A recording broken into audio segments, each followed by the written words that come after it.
Assalamualaikum warahmatullahi wabarakatuh. Innal hamdalillah nahmaduhu wa nasta'inuhu wa nastaghfiruhu wa na'udzu billahi min sururi anfusina wa min sayyiati a'malina may yahdihillahu fala mudhillalah wa may yudlilhu fala hadiyalah.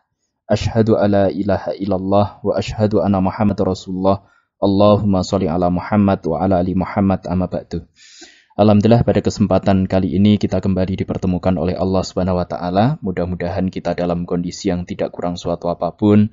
Mudah-mudahan keberkahan Allah Subhanahu wa taala senantiasa menyertai kita sampai pada kesempatan kali ini kita senantiasa mampu bersyukur atas nikmat-nikmat yang diberikan oleh Allah kepada kita, dan dengan kesyukuran itu mudah-mudahan kenikmatan yang dilimpahkan kepada kita akan semakin bertambah dan semakin bertambah barokahnya. Yang kedua, salam serta sholawat semoga tetap terlimpahkan pada junjungan kita Nabiullah Muhammad sallallahu alaihi wasallam. Beliau adalah panutan kita, beliau adalah teladan kita. Mudah-mudahan dalam kehidupan kita diberikan kemampuan oleh Allah untuk bisa meneladani keteladanan yang sudah diwariskan oleh Rasulullah, dan kita bisa menjadi teladan bagi lingkungan yang ada di sekitar kita. Dalam kesempatan kali ini kita akan melanjutkan perkuliahan kita. Kita akan bicarakan tentang persoalan muamalah. Persoalan muamalah ini akan kita bahas dalam dua kesempatan. Jadi hari ini kita akan bicarakan tentang dasar-dasar muamalah. Kemudian pada pertemuan berikutnya, pertemuan pekan depan, kita akan membahas tentang persoalan pernikahan. Jadi pernikahan ini pun menjadi bagian dari persoalan yang berkaitan dengan muamalah. Umat manusia pada dasarnya adalah makhluk sosial. Jadi manusia membutuhkan manusia yang lain. Manusia akan selalu berada dalam hak dan kewajiban antar manusia. Manusia akan selalu terikat oleh manusia yang lain. Mereka harus berinteraksi antara satu pihak dengan pihak yang lain. Karena manusia ini merupakan makhluk sosial, maka di dalamnya manusia memiliki kepentingan dalam berhubungan dengan manusia yang lain. Adanya kepentingan antar manusia ini akan melahirkan adanya hak dan kewajiban. Karena itu, maka persoalan yang berkaitan dengan hak dan kewajiban, terutama dalam hubungan antar manusia ini juga dibicarakan dalam agama. Karena agama ini sebenarnya bersifat memudahkan manusia, memberikan aturan-aturan pada manusia agar manusia itu tidak menjalani kehidupan yang keliru. Pada kesempatan kali ini kita akan mencoba membicarakan apa sebenarnya yang dimaksud dengan muamalah itu sendiri. Muamalah dilihat dari sisi etimologi atau makna secara bahasa. Yang dimaksud dengan muamalah itu adalah pergaulan atau hubungan antar manusia. Jadi secara luhutan muamalah artinya pergaulan atau hubungan antar manusia. Adapun secara terminologis atau makna istilahan yang dimaksud dengan muamalah itu adalah sebuah ketentuan yang mengatur hubungan antar manusia dalam masyarakat, baik bersifat pribadi maupun bersifat publik. Jadi muamalah itu terdiri dari aturan-aturan terutama yang ada dalam agama, yang mengatur hubungan antara manusia satu dengan manusia yang lain, atau antara manusia dengan masyarakatnya, atau antar anggota masyarakat. Hubungan ini bisa bersifat publik atau pribadi. Jadi bisa bersifat privat. Jadi privat dalam hal ini berarti hubungan antara satu orang dengan orang lain. Hubungan antara satu orang dengan orang lain ini misalnya jual beli. Jadi satu orang menjual suatu barang kepada orang lain dan seterusnya. Atau juga bisa berupa publik. Jadi hubungan antara satu anggota masyarakat dengan masyarakatnya. Hubungan manusia itu selalu berkembang seiring perkembangan zaman. Karena itu Islam tidak mengaturnya secara rinci. Islam hanya menetapkan dasar-dasarnya, prinsip-prinsip yang bisa digunakan secara fleksibel sesuai dengan kebutuhan manusia.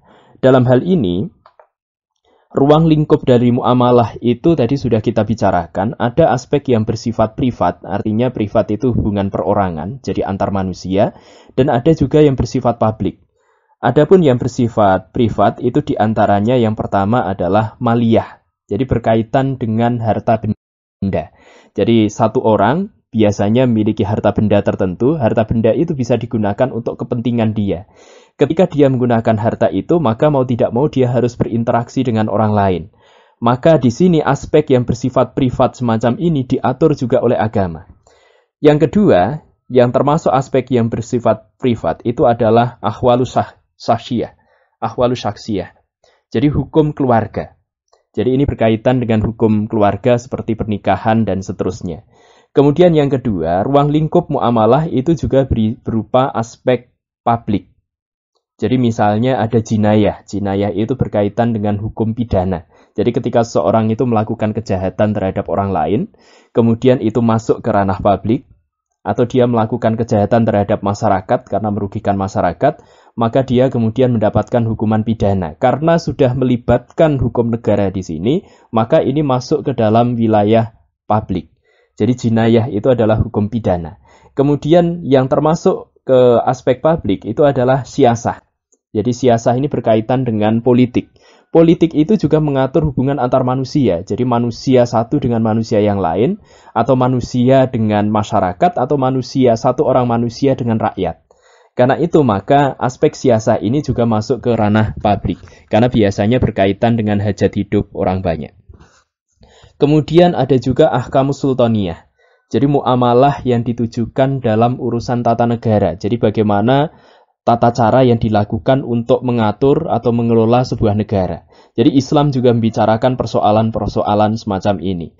Akan tetapi dalam perkuliahan kita hari ini, kita hanya akan membahas persoalan yang berkaitan tentang maliyah dan ahwalu syahsiyah. Terutama hukum keluarga ini akan kita bicarakan pekan depan. Adapun berkaitan dengan maliyah, yang dimaksud dengan maliyah atau harta benda.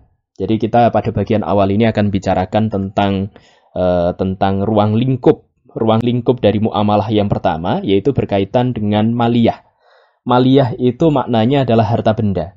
Kalau kita lihat secara bahasa, jadi makna mal itu artinya adalah condong atau berpaling dari satu posisi ke posisi yang lain. Jadi mal itu artinya adalah condong atau kecenderungan. Jadi kecenderungan seseorang akan sesuatu. Jadi biasanya harta itu, jadi kalau kita memiliki harta benda, itu kan membuat kita condong. Jadi kita merasa memiliki harta itu, oh saya punya emas. Berarti saya memiliki emas itu. Karena itu saya condong kepada benda itu, saya bisa menggunakan itu. Ini makna secara bahasa. Jadi mal itu artinya condong. Kalau dilihat dari sisi terminologi atau istilahan, atau makna istilah gitu ya. Yang dimaksud dengan maliyah itu segala sesuatu yang secara naluri manusia itu cenderung kepadanya. Dan bisa disimpan dalam waktu tertentu. Jadi segala sesuatu yang secara naluri manusia itu condong kepada sesuatu itu.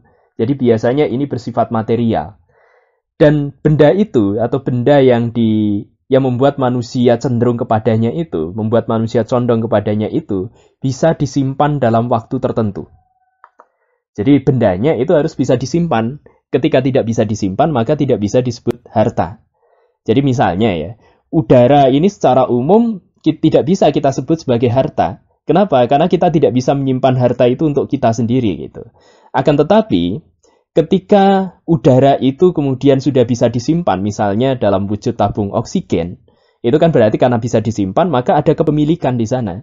Jadi misalnya oksigen atau bahkan gas bumi dan seterusnya. Maka di situ sudah berlaku hukum yang berbeda. Karena bisa disimpan, maka itu bisa menjadi harta. Tapi kalau udara yang tersimpan luas di sekitar kita, yang ada di sekitar kita, di sekeliling kita, ini tidak bisa kita sebut sebagai harta. Jadi kita tidak bisa melarang orang lain untuk tidak menghirup udara. Oh, kamu jangan menghirup udara, karena udara yang ada di rumah saya, ini misalnya ada tamu gitu ya.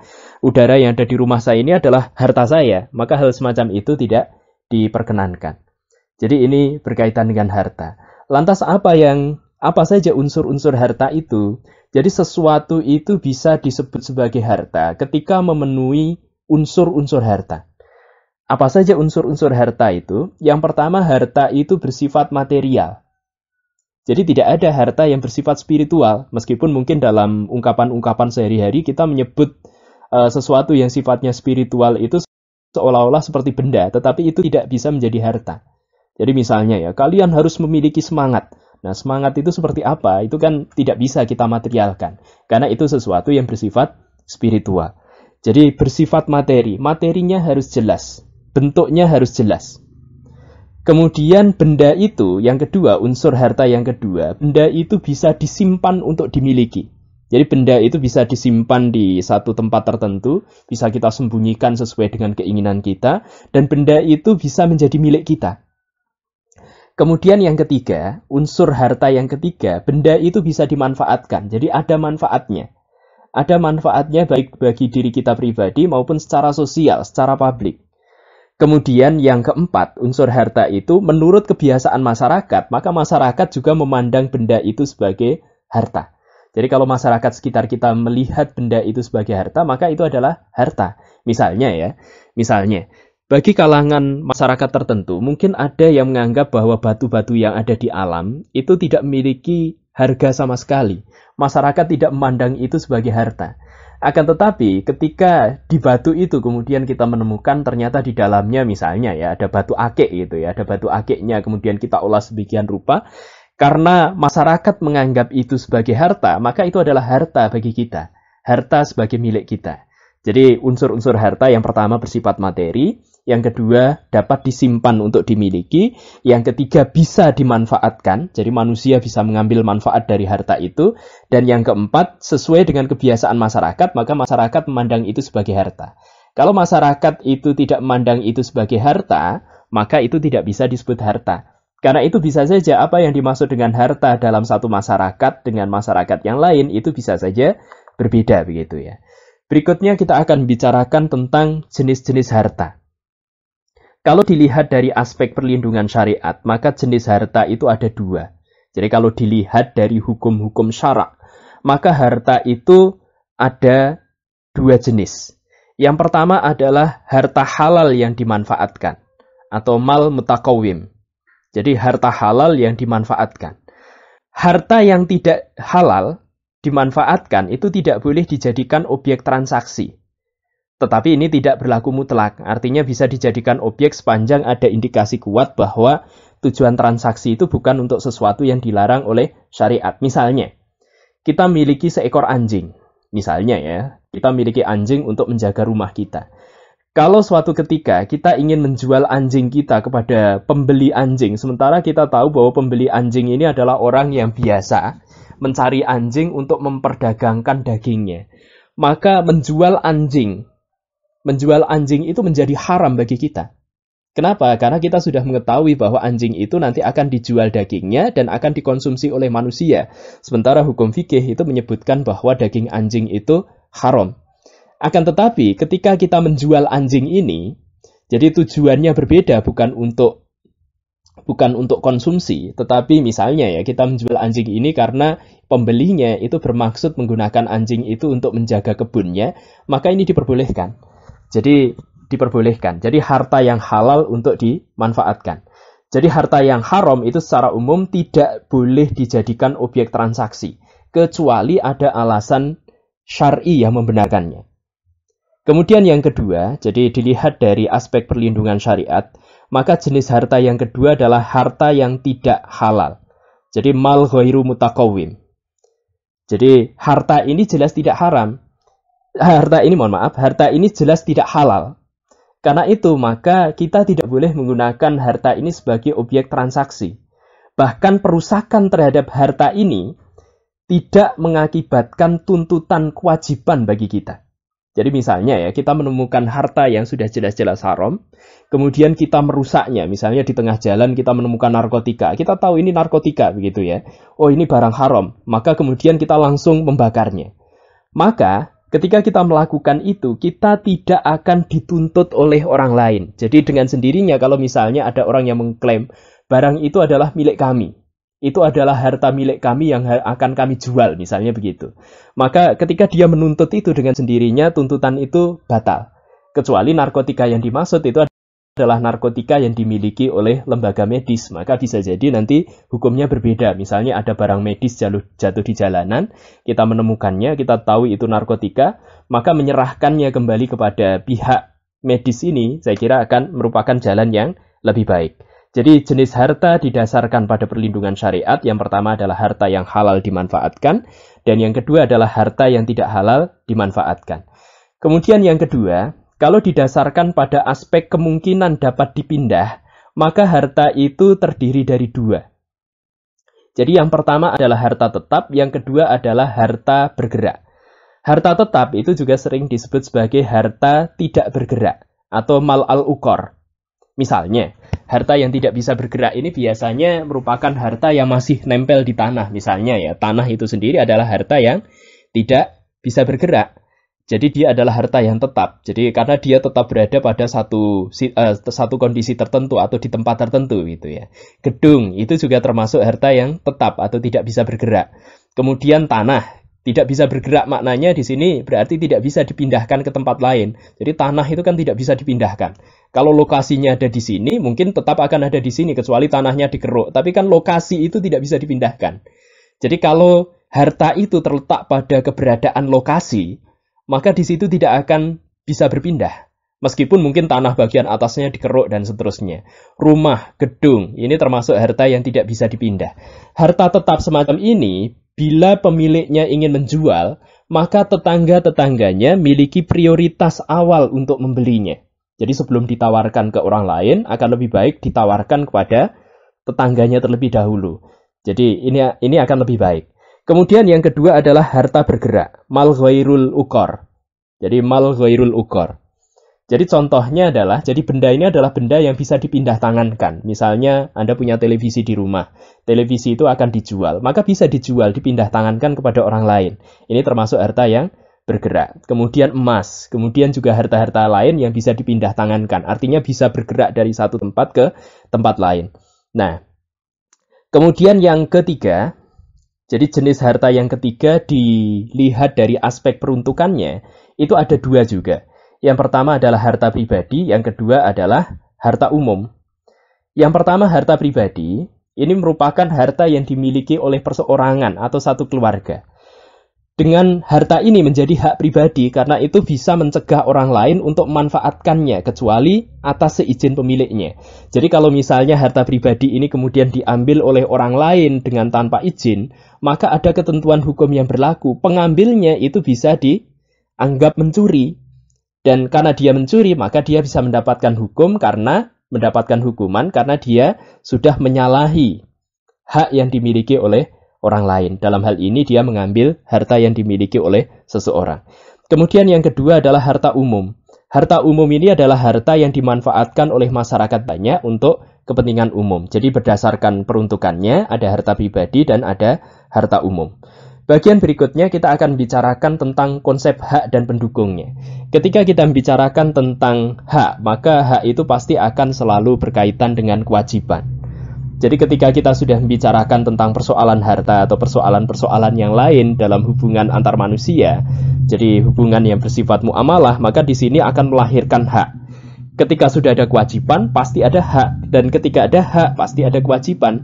Dua hal ini adalah hal yang tidak bisa dilepaskan antara satu dengan yang lain. Dilihat dari pengertiannya, yang dimaksud dengan hak itu adalah otoritas atas sesuatu. Atau sesuatu yang wajib bagi seseorang untuk orang lain. Ini adalah hak. Jadi hak itu adalah otoritas atas sesuatu atau sesuatu yang wajib bagi seseorang untuk orang lain. Jadi otoritas yang dimaksud adalah kewenangan. Misalnya ya, ketika kita memiliki harta, jadi ada harta tertentu, kita punya duit misalnya begitu, maka kita memiliki hak atas duit itu. Kita mau menggunakan duit itu untuk apapun, itu diperbolehkan. Kita mau mentasarufkan uang itu untuk keperluan apapun, maka kita diperbolehkan di situ. Karena kita memiliki hak atas uang tersebut. Atau hak ini juga merupakan kewajiban dari seseorang terhadap diri kita misalnya. Misalnya kita punya piutang ya. Artinya punya piutang itu berarti kita memberi orang lain hutang. Jadi ada orang lain yang meminjam pada kita kemudian memberikan uang kepada dia. Maka kita punya hak untuk meminta kembali harta yang sudah kita pinjamkan. Artinya hak yang kita miliki itu menjadi kewajiban bagi orang lain. Jadi juga ada contoh yang lain ya, misalnya dalam persoalan transaksi jual beli. Hak pembeli, jadi yang menjadi hak pembeli adalah mendapatkan barang atau jasa. Jadi kalau dia sudah mengeluarkan uang, maka barang yang dia peroleh itu adalah hak dia kalau dia mau membeli suatu barang. Atau kalau dia ingin mendapatkan pelayanan jasa, dia nanti akan mengeluarkan uang. Jadi misalnya dia berangkat ke tukang cukur. Pak, tolong saya dicukur gitu ya. Maka hak dia adalah mendapatkan layanan. Jadi rambutnya akan dicukur gitu ya. Maka ketika hak itu sudah diberikan, dia juga punya kewajiban. Kewajibannya adalah membayar tukang cukur. Karena hak dan kewajiban itu selalu berjalan seiringan. Jadi kalau sudah ada hak, pasti di situ ada kewajiban. Demikian juga, maka hak yang kita miliki akan melahirkan kewajiban bagi orang lain. Hak yang dimiliki oleh orang lain akan melahirkan kewajiban bagi kita. Jadi, dilihat dari jenis-jenisnya. Jadi, berikutnya kita akan bicarakan tentang jenis-jenis hak. Maka jenis hak menurut konsep Islam itu terdiri dari 3 jenis. Jadi ada 3 jenis hak yang dilindungi oleh syariat Islam. Yang pertama adalah hak Allah. Jadi ada 3 jenis. Yang pertama adalah hak Allah, yang kedua adalah hak manusia, yang ketiga adalah hak gabungan, yaitu antara haknya Allah dengan haknya manusia. Pertama kita akan bicarakan tentang hak Allah. Apa yang dimaksud dengan hak Allah ini? Hak Allah adalah hak yang bertujuan untuk kemanfaatan manusia pada umumnya. Tidak dikhususkan bagi orang tertentu. Biasanya hak Allah ini lahir dari perintah dan larangan Allah. Jadi meskipun itu lahir dari perintah dan larangan Allah, manfaat atau madaratnya itu nanti tetap diperuntukkan bagi manusia. Jadi perintah-perintah Allah itu biasanya ada manfaatnya, manusia yang merasakannya. Larangan Allah itu biasanya ada kemadaratannya. Kemadaratannya atau mudaratnya itu nanti juga bisa dirasakan oleh manusia. Misalnya, termasuk hak Allah itu adalah ibadah. Manusia punya kewajiban untuk beribadah kepada Allah. Ibadah itu adalah hak bagi Allah. Jadi manusia menjalankan kewajiban, maka haknya itu adalah milik Allah. Allah punya hak atas ibadah manusia. Hukuman bagi larangan Allah misalnya ya, manusia ada yang minum minuman keras. Maka karena ini ada perintahnya, ada larangannya, larangan terhadap meminum khamr gitu ya. Maka orang yang kemudian melaksanakan itu, jadi dia minum khamr, dia harus mendapatkan hukuman tertentu sesuai dengan hukuman syarak yang ditetapkan oleh Allah. Ada manusia yang berzina. Zina ini boleh dikatakan ini sebenarnya masuk dalam wilayah muamalah. Akan tetapi karena ada larangannya dalam syarak, maka di situ ada hak Allah.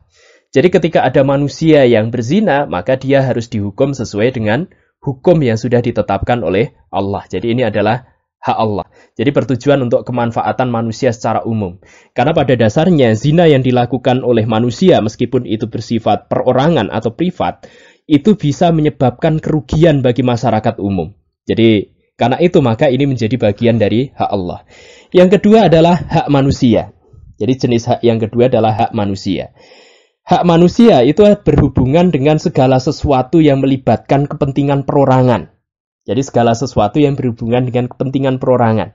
Jadi hubungan antara satu orang dengan orang yang lain. Misalnya terkait dengan transaksi jual beli. Jual beli itu kan harus ada penjual, harus ada pembeli, harus ada barang yang dijual belikan, di situ harus terjadi transaksi ijab dan qabul gitu kan. Nah, segala yang berhubungan dengan kepentingan perorangan ini merupakan hak manusia. Jadi jual beli, manusia itu bisa terdiri dari penjualnya atau pembelinya, atau dalam sewa menyewa, jadi penyewa dengan yang menyewakan. Dalam utang piutang berarti orang yang memberi hutang dan orang yang berhutang. Jadi ini adalah hak manusia. Kemudian yang ketiga adalah hak gabungan. Jadi dalam hak ini, maka ada dua hal yang kemudian terjadi. Di situ dalam peristiwa itu ada haknya Allah, juga ada haknya manusia. Jadi misalnya ya, hak gabungan ini terjadi karena dua kemungkinan. Misalnya, ada hak Allah yang lebih dominan di dalamnya. Misalnya, ada seseorang yang menuduh orang lain sudah berzina, tetapi dia tidak mampu menghadirkan bukti. Misalnya dia tidak mampu menghadirkan 4 orang saksi. Sementara korbannya tidak dapat memaafkan. Maka di sini hak Allah itu lebih dominan. Jadi orang yang menuduh orang lain berzina, ini kan memiliki implikasi yang sangat luas. Jadi ketika seseorang itu menuduh orang lain berzina, maka dalam satu hal, orang yang bersangkutan sudah mencemarkan nama baik orang lain. Sementara dalam konsep Islam, muru'ah, jadi persoalan yang berkaitan dengan nama baik itu dijaga betul.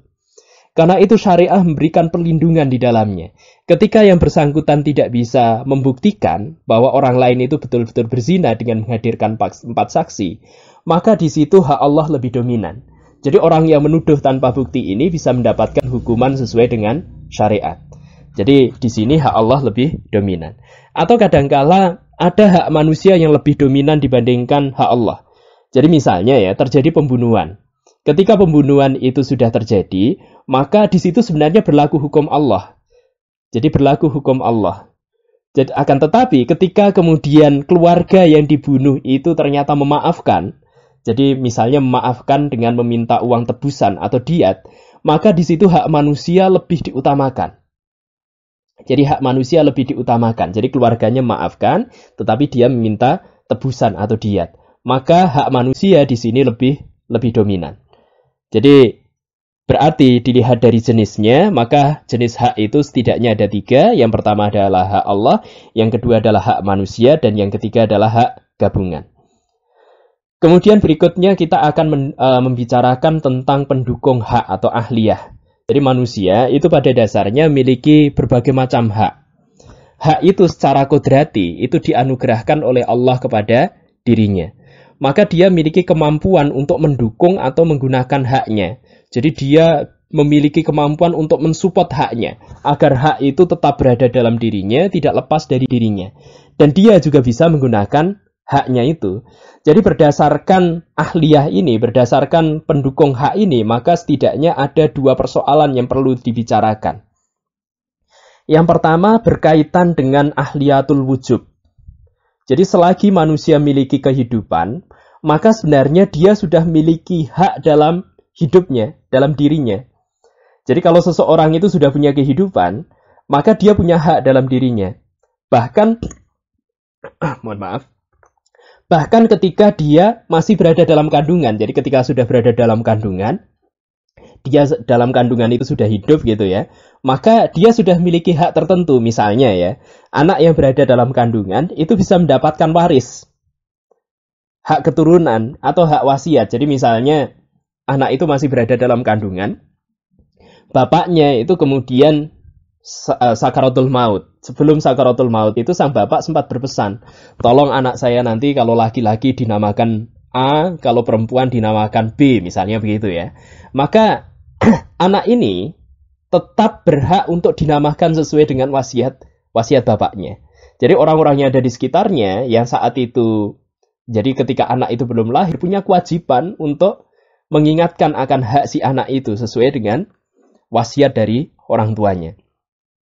Akan tetapi karena kecakapan yang dimiliki oleh anak yang ada dalam kandungan ini belum sempurna, maka nanti orang lain yang akan melaksanakan, orang lain yang memiliki otoritas untuk melaksanakan itu. Misalnya ya, anak itu ternyata mendapatkan warisan, sementara dia masih berada dalam kandungan.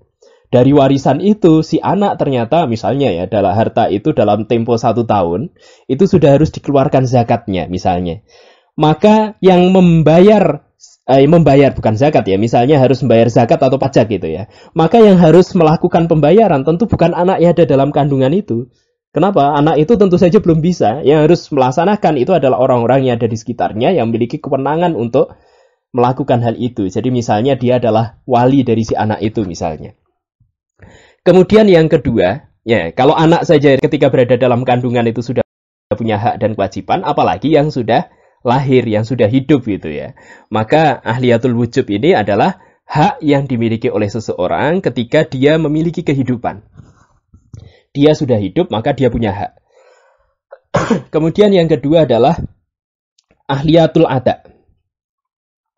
Yang dimaksud dengan ahliyatul ada itu adalah kecakapan menggunakan hak terhadap orang lain. Jadi ahliyatul ada itu kecakapan menggunakan hak terhadap orang lain atau kecakapan melakukan perbuatan hukum. Jadi seseorang yang memiliki hak, maka dia bisa menuntut kepada orang lain. Atau bahkan dia menggunakan jalur hukum agar haknya itu tetap terpenuhi. Nah, ahliyatul ada ini memiliki beberapa syarat, di antaranya dia sudah harus dewasa. Dia harus memiliki akal yang sehat. Ketika dia belum dewasa, dia belum mumayyiz, artinya mumayyiz itu dia bisa menentukan mana yang baik, mana yang buruk, mana yang berbahaya, mana yang tidak berbahaya, dan seterusnya. Atau dia masih anak-anak, maka dia belum memiliki ahliyatul ada.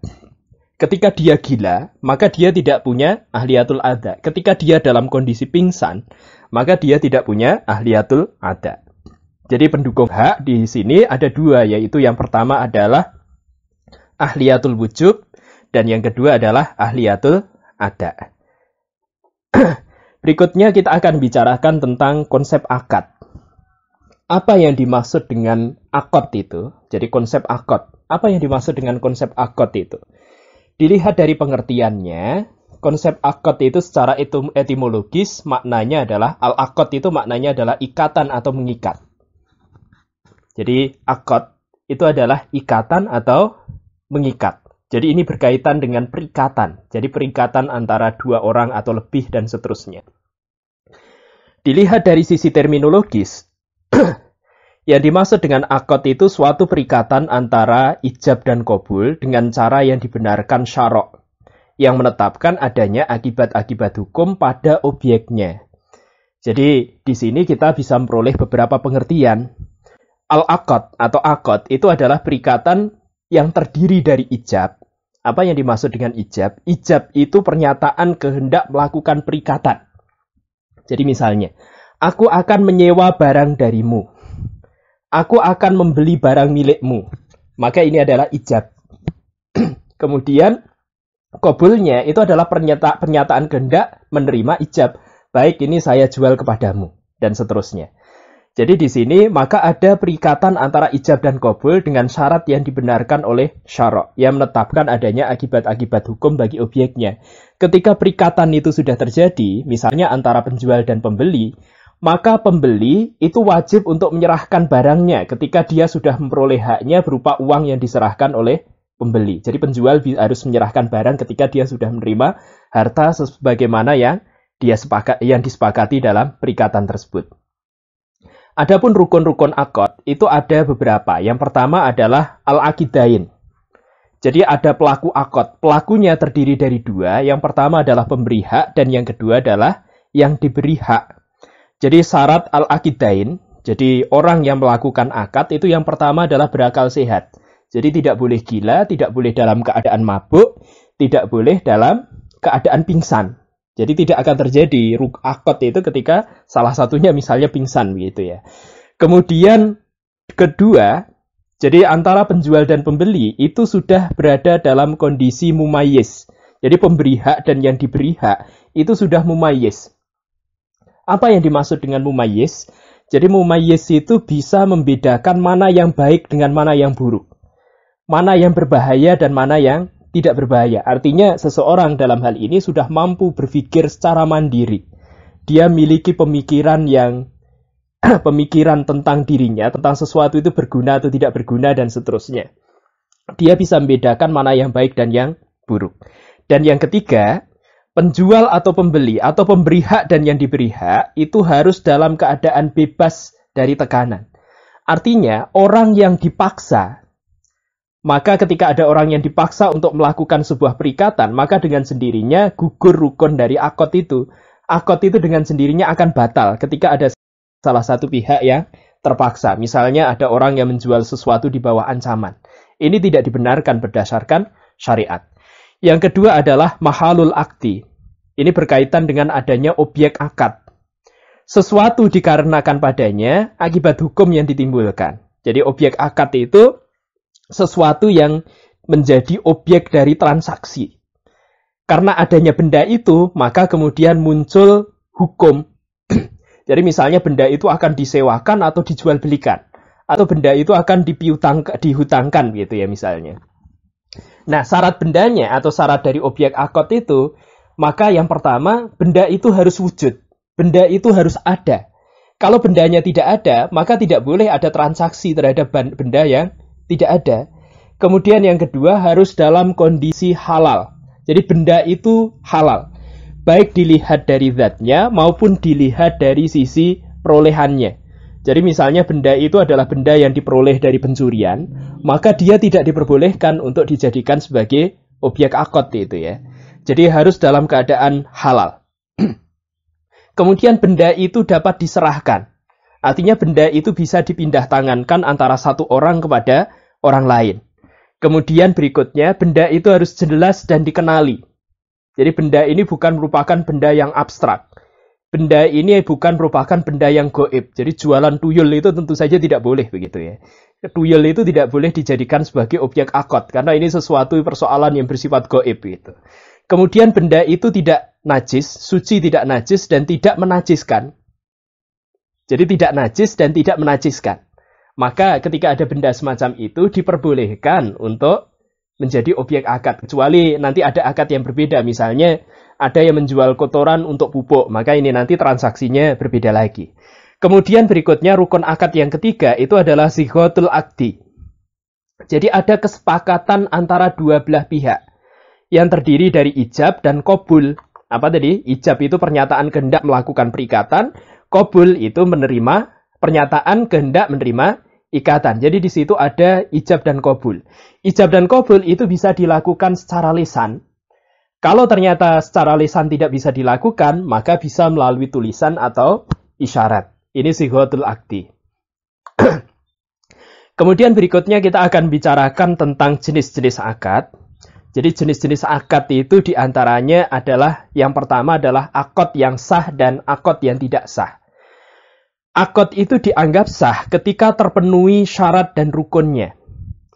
Jadi akad itu dianggap batal sejak awal jika salah satu dari salah satu rukunnya itu ternyata tidak terpenuhi. Akad juga dianggap batal ketika hal itu berkaitan dengan sesuatu yang haram. Misalnya ya, jual beli bangkai. Jadi ada kambing yang mati kemudian dijual belikan. Jadi kambing itu mati bukan karena disembelih gitu ya, tapi mati karena sebab alamiah yang lain, kemudian dijual belikan, maka di sini termasuk jual beli bangkai. Akad semacam ini sudah batal sejak awal, dilihat dari sisi syariat. Atau menjual barang haram yang lain, misalnya jualan narkoba. Narkoba itu untuk disalahgunakan misalnya. Maka sejak awal ini juga sudah masuk dalam akad yang tidak sah.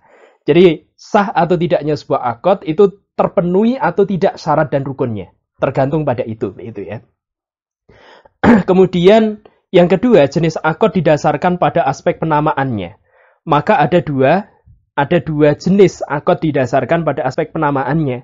Yang pertama adalah akad musamma dan yang kedua adalah akad ghairu musamma. Akad musamma itu adalah akad yang sudah jelas. Bahkan namanya itu sudah diatur menurut syarak. Misalnya akadnya adalah buyuk, berarti buyuk itu jual beli. Maka di situ sudah ada syarat dan ketentuan yang berlaku berdasarkan syariat. Atau hibah, atau syirkah. Syirkah itu berarti perseroan atau perikatan join gitu ya. Join modal misalnya. Maka di situ sudah ada syarat dan ketentuan yang berlaku berdasarkan hukum syariat. Sementara ghairu musamma, jadi akad itu belum diberi nama oleh syariat. Karena itu perjanjian yang ada dalam akad ghairu musamma itu adalah perjanjian antara orang yang pertama dengan orang yang kedua. Jadi di situ nanti ada ijab dan qabul misalnya ya. Ada jual beli yang dilakukan. Orang yang menjual itu mengajukan syarat kepada orang yang mau membeli. Misalnya syaratnya begini, saya akan menjual tanah saya kepada kamu, tetapi kamu nanti kalau menjual tanah ini harus menjualnya kepada keluarga kami kembali, begitu ya, kepada anak keturunan kami, misalnya begitu. Maka hal semacam ini boleh dilakukan, akan tetapi hal semacam ini harus sesuai dengan kesepakatan antara penjual dan pembeli. Jadi dilihat dari jenisnya, maka akad semacam ini adalah akad yang disebut sebagai ghairu musamma. Kemudian jenis akad berikutnya itu adalah akad aini dan akad ghairu aini. Yang dimaksud dengan akad aini itu disertai dengan penyerahan barang pada yang berhak. Akad itu biasanya dilakukan secara sempurna. Jadi di ijab dan qabulnya itu terjadi secara sempurna. Setelah ijab dan qabul berlangsung, maka barang itu kemudian misalnya akadnya berupa barang, maka barang itu akan diserah terimakan. Tetapi jika barang itu tidak diserahkan misalnya, jika barang itu tidak ada atau rukun-rukunnya tidak terpenuhi, maka dengan sendirinya transaksi ini akan batal. Jadi misalnya jual beli itu antara si A dan si B. Kesepakatannya si B itu nanti akan menyerahkan barang kepada A. Ketika B tidak menyerahkan barang, maka transaksi tidak akan terjadi. Maka ini adalah akad aini. Nanti ada akad ghairu aini. Jadi akad ini tidak harus disertai penyerahan barang pada yang berhak. Misalnya begitu ya. Tetapi di situ sigot akadnya, jadi ijab dan qabulnya itu harus sempurna. Misalnya A dan B bertransaksi. A akan membeli barang, B akan menjual barang. Nah, si A itu dia bisa menerima barang dari si B. Atau bisa saja si B itu tidak menyerahkan barangnya kepada si A, tetapi diserahkan pada anaknya. Maka akad yang semacam ini adalah ghairu aini. Oke, saya kira itu jadi perkuliahan kita pada kesempatan kali ini. Jadi kita sudah membicarakan tentang persoalan muamalah. Jadi mudah-mudahan apa yang kita bicarakan dalam kesempatan kali ini ada manfaatnya bagi kita. Kita akhiri pertemuan kita hari ini dengan kali ini dengan membaca hamdalah. Alhamdulillahirabbil alamin. Billahi taufik wal hidayah. Wassalamualaikum warahmatullahi wabarakatuh.